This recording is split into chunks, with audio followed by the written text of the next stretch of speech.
Jakarta terus bergerak. Gedung-gedung tinggi menjulang, jalan-jalan baru dibangun, dan berbagai proyek terus bermunculan.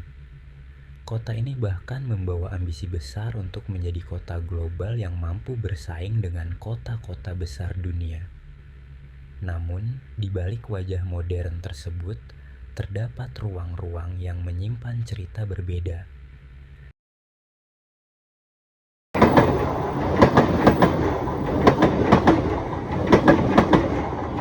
Perjalanan ini dimulai dari sebuah gapura. Langkah kaki membawa kita meninggalkan Bising, jalan utama Jakarta Utara, perlahan merunduk, menembus ruang temaram di bawah kolong. Sebuah transisi menuju dunia yang berbeda. Keluar dari area tersebut, kita akan dihadapkan langsung pada jalur rel kereta api aktif yang membatasi kawasan ini. Setelah melintas dengan waspada, akses masuk yang sesungguhnya telah menanti sebuah tangga semen sempit yang letaknya terjepit di antara dinding rumah warga. Di sini, ruang bergerak mulai terasa semakin terbatas. Dan begitu menapakkan kaki di ujung tangga, atmosfer seketika berubah.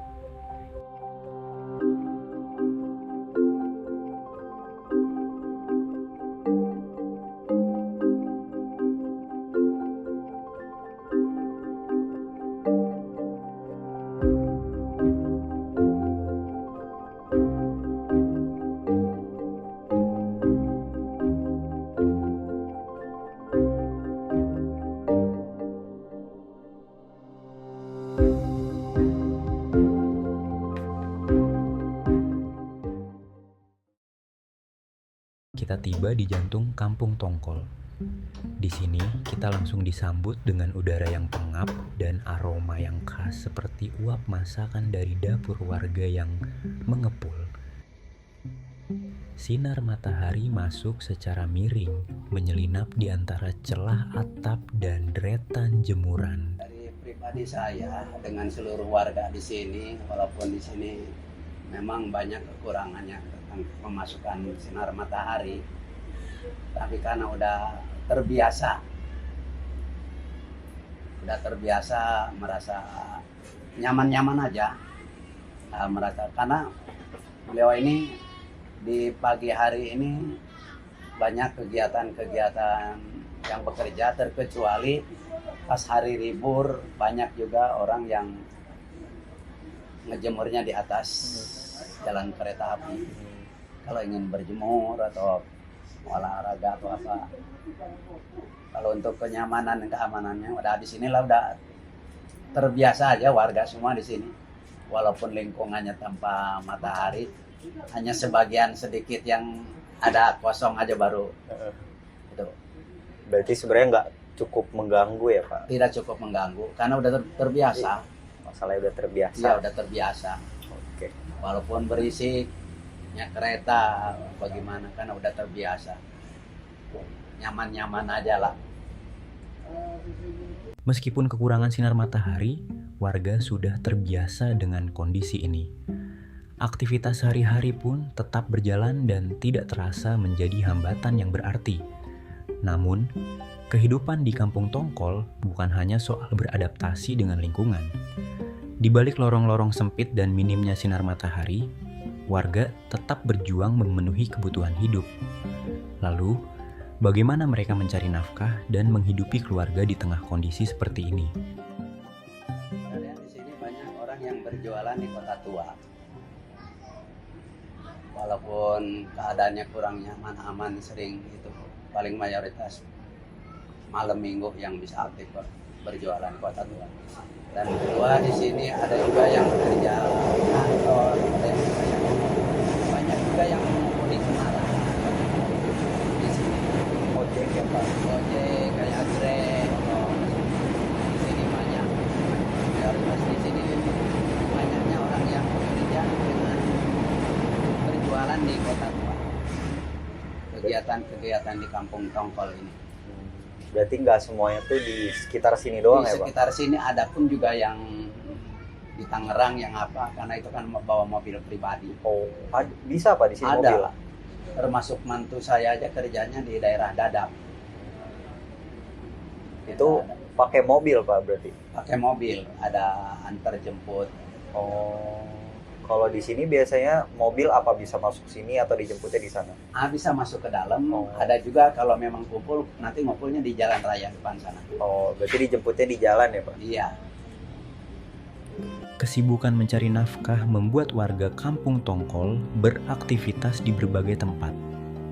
Namun, saat kembali ke kampung, kehidupan sosial tetap menjadi bagian penting dari keseharian mereka. Lalu, seperti apa hubungan antar warga yang hidup berdampingan di lingkungan yang begitu padat? Nah, di sini tuh mayoritas memang sebagian banyaknya di sini yang pengontrak.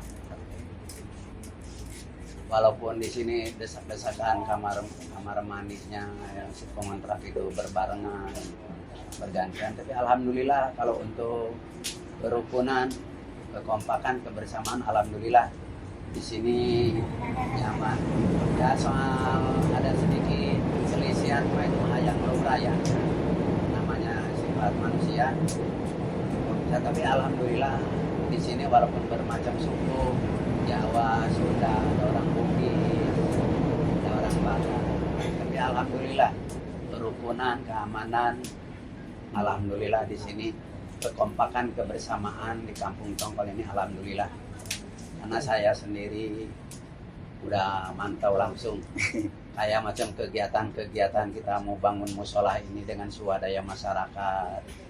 Alhamdulillah tercapai walaupun kecil karena kita untuk paling utamakan tempat ibadah. Seperti itu. Di balik segala keterbatasan, warga Kampung Tongkol terus menjaga semangat untuk membangun lingkungannya.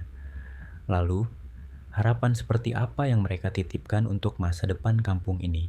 Harapan saya sih terus terang aja untuk pemerintah, harapan untuk lowongan kerja. Sekarang kan apalagi nih udah tahun-tahun ini kan udah banyak yang lulus sekolah, yang mungkin yang mampu bisa lanjut kuliah, yang tidak mampu kan otomatis cari pekerjaan. Kami mohon sih kepada pihak pemerintah itu, terutama kepada gubernur atau wakil gubernur, kasih kemudahan, kelancaran, entah walaupun usia umurnya udah tua, kalau memang masih mampu bekerja, kalau bisa tolonglah dibantu biar ada kegiatan-kegiatan, biar ada pemasukan untuk ngasih nafkah istri dan putra-putrinya, seperti itu. Bagi warga Kampung Tongkol, masa depan yang lebih baik dimulai dari kesempatan. Kesempatan untuk bekerja, menghidupi keluarga, dan merasakan perhatian yang lebih besar dari pemerintah terhadap lingkungan tempat mereka tinggal. Nah, harapan sih seperti itu. Tapi kan sekarang ini mengenai masalah bantuan-bantuan yang dari pihak pemerintah, entah bansos atau uang apa, lansia apa semua, alhamdulillah nyampe ke yang haknya menerima masing-masing, seperti itu. Uluran tangan dan bantuan yang datang perlahan memang sedikit mengusir redup di kampung ini. Setidaknya, warga tahu mereka tidak benar-benar berjalan sendirian dalam gelap.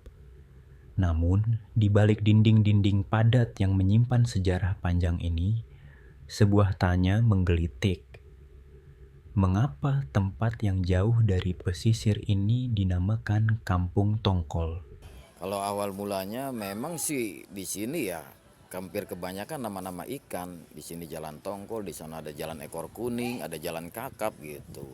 Kalau masalah terbentuknya saya juga kurang paham juga gitu. Memang dari dulunya memang terkenal ya Kampung Tongkol gitu. Di sana lagi emang nama-nama ikan di sini gitu. Hampir kebanyakan nama-nama ikan gitu. Saya udah lama, bahkan saya lahir di sini, besar di sini, ya tumbuh di sini lah. Lahir saya tahun 79. Ya Kalau saya pribadi sih ya kesulitan enggak. Memang kalau itu kan dia bangunannya di tingkat gitu ya. Tapi kalau saya dapat sumber matahari itu dari atas karena posisi rumah saya kan di tingkat. Jadi saya ngambil sinar matahari itu, saya bikin sirkulasi udaranya lebar. Diameternya 1 meter kali 1 meter. Jadi ada sinar matahari gitu. Jadi saya ambil sinar matahari itu dari atas gitu. Ya kita nggak nyalain listrik sampai siang gitu, paling pagi dimatiin gitu. Lampu juga sama gitu, paling itu yang di luar aja gitu, hanya untuk ya penerangan gitu aja gitu. Saya rasa ya nggak pernah banjir ke satu yang ada, saya rasa nggak ada tantangan gitu. Kalau untuk masalah cuaca ekstrim gitu ya, misalnya hujan besar atau gimana, ya alhamdulillah selama ini ya nggak ada kebanjiran gitu, karena kemungkinan kalinya pun udah diturap gitu, tidak seperti dulu kan belum ditanggul gitu ya, belum. Nah itu sering terjadilah yang namanya banjir 5 tahun sekali, tapi ketika itu ditanggul diturap alhamdulillah tidak, selama ini belum pernah sih. Ya mungkin sekitar tahun-tahun 90-an gitu, itu kan kali masih ini belum seperti sekarang inilah gitu. Kalau sekarang kan udah ditanggul begini gitu. Ya kalau dari warga sini ya jadi sekarang mau kemana kan gitu, dia hanya punya tempat di sini, habis mau kemana lagi kan gitu, dia mau pindah ya pindah kemana kan gitu, hanya ada tempat di sini ya sudah mau gimana lagi kan gitu, hanya bisa ya seperti ini. Bukan berarti pasrah tidak berusaha, mereka ya udah berusaha, ya ujung-ujungnya mau kemana kan gitu, cuma ada di sini gitu.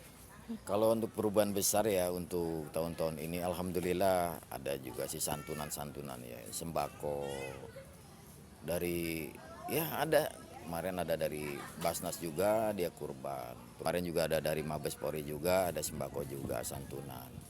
Ya itu alhamdulillah ada inilah gitu. Apalagi kalau pas bulan puasa tuh suka ada yang ngasih roti, suka ada yang ngasih ini, hampir bisa dikatakan itu pas pertengahan puasa itu hampir tiap hari pada datang. Kalau harapan saya untuk masa depan kampung ini gimana ya, saya kalau bicara masa depan untuk kampung ini, saya kalau untuk lebih baik ya keadaannya begini, tuh di sini juga orang-orangnya juga sering bergotong royong, ada paguyubannya gitu. Ya saya rasa untuk masa depan apalagi kan gitu kan, kita mah ya cuman hanya bisa di sini, ya mau gimana lagi lah kan gitu. Soalnya di sini bisa dikatakan ya orang-orangnya itu di lingkungannya ya bagus kan gitu.